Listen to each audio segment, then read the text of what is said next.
that governs the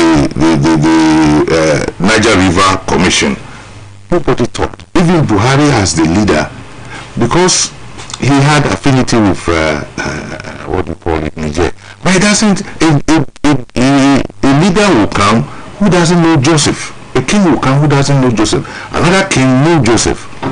So we must not blame Tinubu as a Nigerian leader. He has not done anything bad to Nigeria. He is defending ECOWAS, whose chairman he is. It is to that extent that if he had not become chairman and this issue had cropped up, you will see that Nigeria will be playing softly. But right now, he has the right as leader of ECOWAS to keep on. But I'm telling you, there won't be any war. So let me ask you this: who's ECOWAS? Who's Nigeria? Yes. That question is very valid. Is ECOWAS not synonymous with Nigeria and vice versa? Yes, synonymous. About 80 to 90%. I agree. But the National Assembly of Nigeria is the only power that can allow Tinubu to go to war. He can't. And the National Assembly will do that. But he is running his race as ECOWAS chairman. Let him keep on running. The Nigerians must separate between Nigeria and ECOWAS. He is only doing what ECOWAS entails him to do. Let's theorize with a possible outbreak of war. What do you foresee? No, a war, you never can tell when a war begins or when it will end. What is going on between Russia and Ukraine is a typical example. So everybody who knows that war is not something you can determine easily, everybody would have thought, Russia will run over Ukraine within weeks. Yes, it's well over 1 year now. 1 year now. So it is very, very difficult, dicey. So I know in my heart of heart that Tinubu will not do that. He cannot do that because Nigerians will not allow him to do it. But he's in ECOWAS, he's the chairman of ECOWAS. They can be talking. He can't. Nigerians, they are suffering at home fuel crisis. They are suffering at home economic crisis. They are suffering social crisis, kidnapping, etc., etc. Then you carry your military and no, it's the National Assembly will not allow that. The mutineers in Miami turned down a mission from Nigeria, led by Sultan of Sokoto and led by the former military head of state, Abdulsalami Abubakar, and His Eminence the Sultan of Sokoto. Who is a retired soldier? Who is a retired colonel in the Nigerian Army. Is that not a red signature? No. But they were not even allowed to sleep. It is normal. They are showing how bad they feel about Nigeria. Fine. They are showing how bad they feel about Nigeria. But whether they like it or not, they will also come to see reason that you don't shun Nigeria and get away so easily. That was not a military delegation. It was a peace delegation. You shun a peace delegation that came after the issuance of a deadline, 7-day deadline. Yes. I mean, I said that you know from your understanding and training as an international relations scholar that you don't issue deadline in international relations. You don't issue deadline, but in regional, as a region, you could. This is the regional leader. It is not a war between two countries. It's not a war between two countries. It is a wahala between a regional power and a member of that sub-region. So it is not, you must not see it as Nigeria versus although they themselves will want to see it that way, because they know that if Nigeria takes off its hand from this matter, the rest is yes. But as a leader, if you are a chairman of a sub-region and you cannot even threaten around the world, then what are you doing? The military intervention in politics is considered an aberration. They should confine themselves to the barracks. But let's see what is happening in in the West African sub-region with the spring of military takeover here and there, Mali, Burkina Faso, Guinea. Let me say one point. Economic force would always drive foreign policy.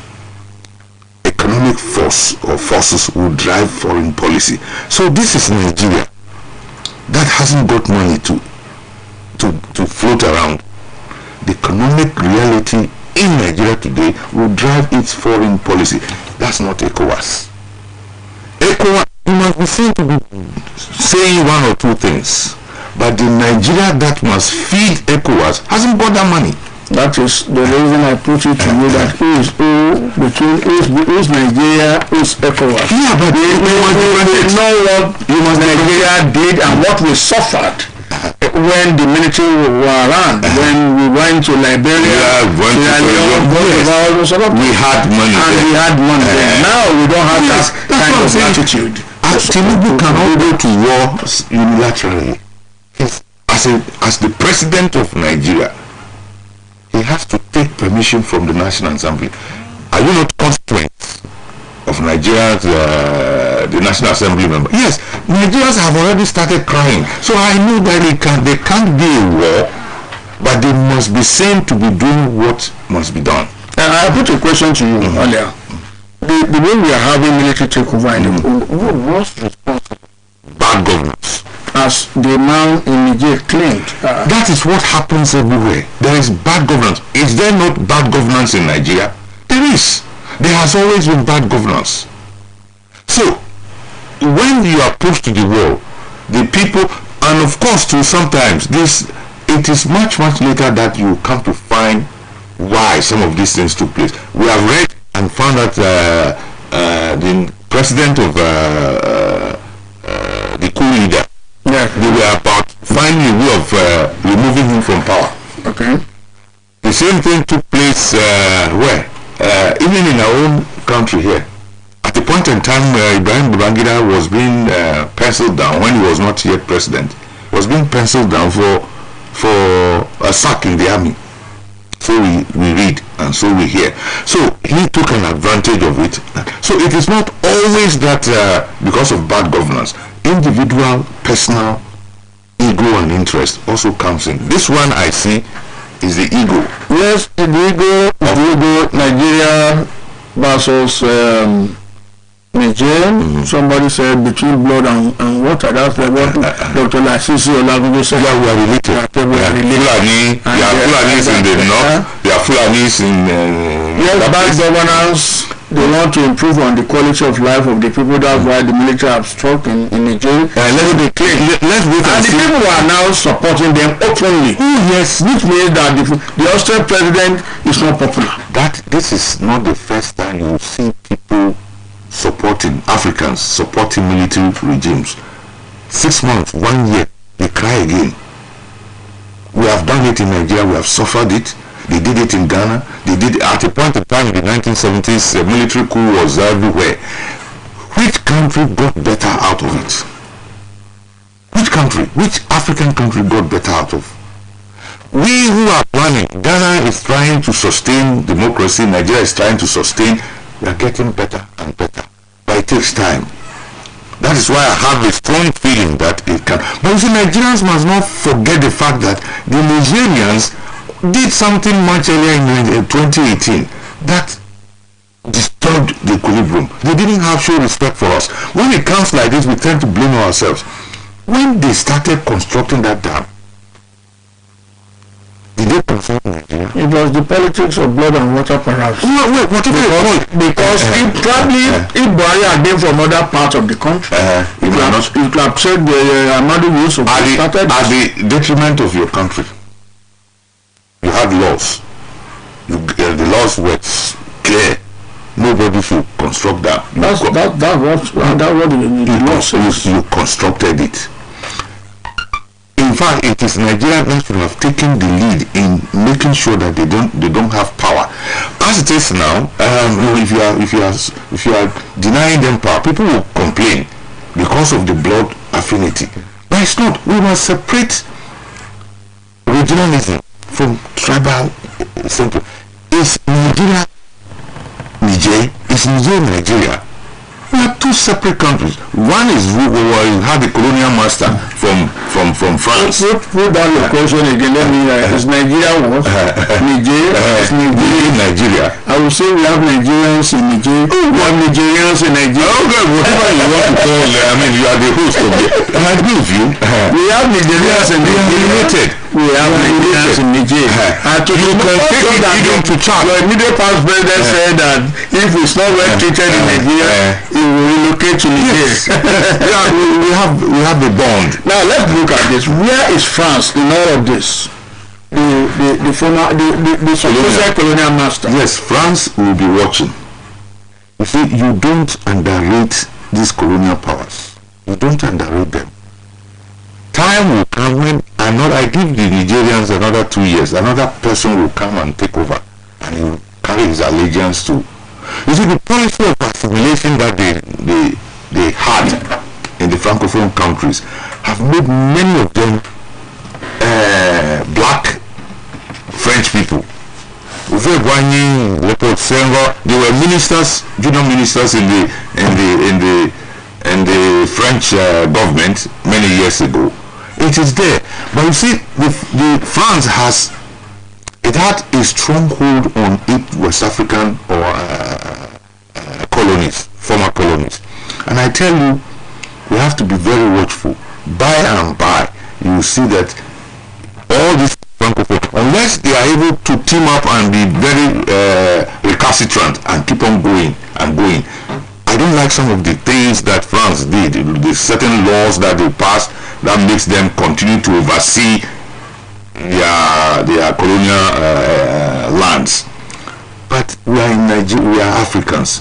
You see 1 or 2 years, this military regime may not do well, and then they begin to look for, begin to say we are deja vu, we have seen it before, and begin to be crying towards, with a cup in hand, to Paris. So this is it. This is part of the underdevelopment that Africa is suffering from. Yes, very part of underdevelopment that Africa is suffering from.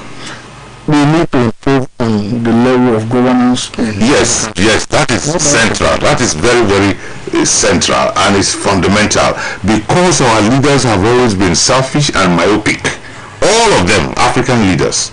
They have, look, a similar thing. This river on River Nile, the Ethiopians also were suffering, and so they decided to dam on the Nile. And the source of River Nile is from the Kenyan East Africa. So they dam. It is creating katakata between the two of them, because when you dam it, you are hurting the water supply to Aswan Dam. Is it right for Nigeria to cut power supply to Nigeria?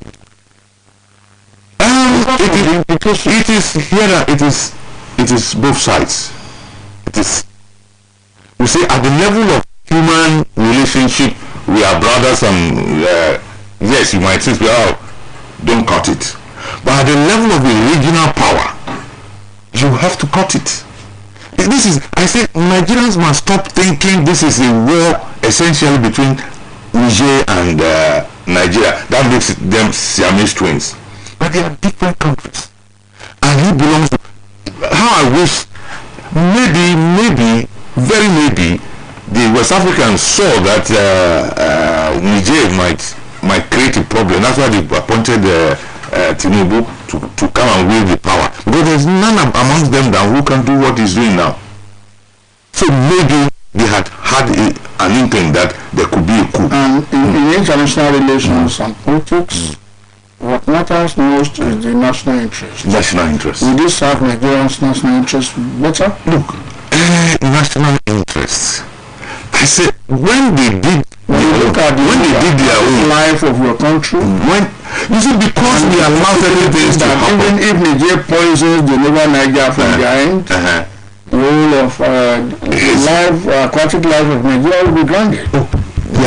They poison everybody's home. The entire Niger.